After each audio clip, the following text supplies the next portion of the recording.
And you know, we heard this, we know the saying, the hand that rocks the cradle rules the world. We really do rule the world.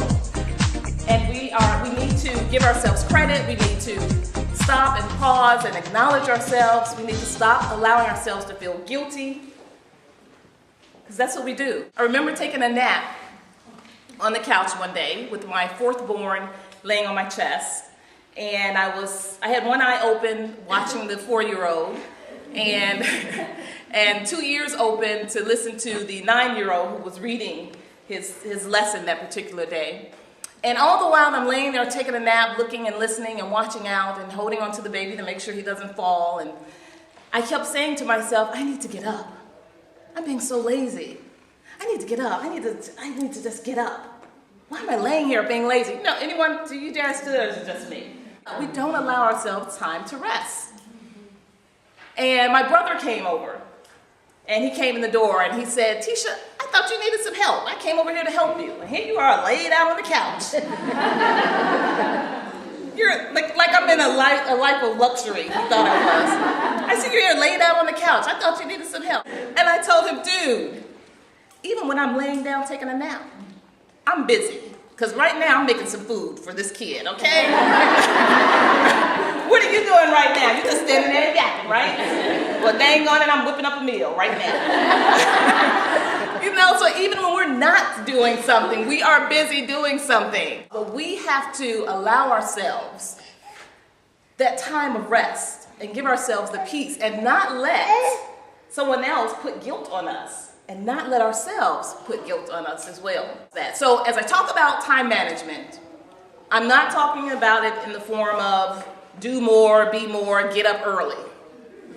Oh my gosh, I hate that. The time management gurus who say, all you have to do is get up an extra half an hour a day, whatever.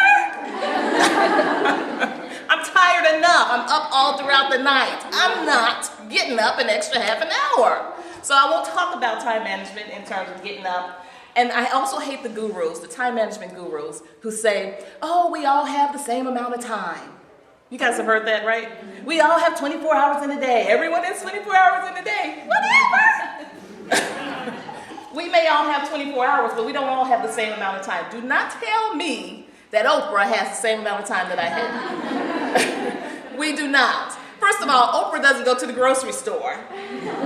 And if she does go to the grocery store, she doesn't have to stop buying groceries to go sit in the car to nurse a baby. We don't have the same amount of time. So I did not want to hear that. We don't. So I won't talk about it in terms of you have 24 hours, you can get it done. No, you can't. And that's the scary part, because many of us who have chosen to stay at home with our children, we are go-getters. We know how to make things happen. We know how to work it. We know how to set some goals. How many of you know how to set some goals and make things happen? And yet here we are with these children and you can't even get a shower in. Yeah, so it's a challenge. It's a challenge.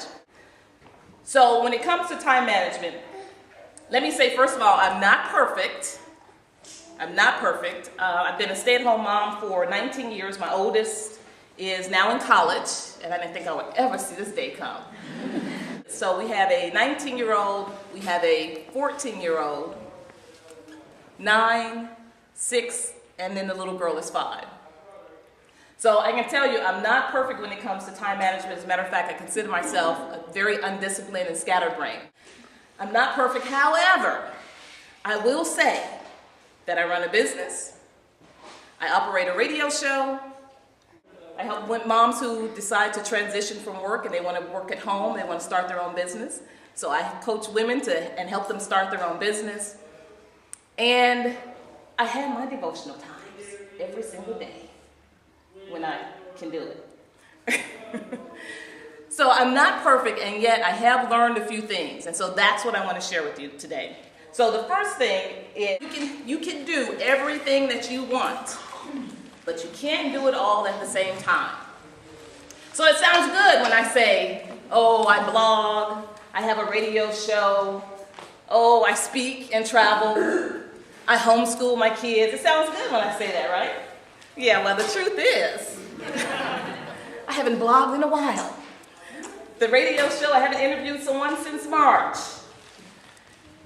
And yet, I can still say that it's something that I do because I have done it for 3 years. At this particular stage, I'm focusing more on speaking.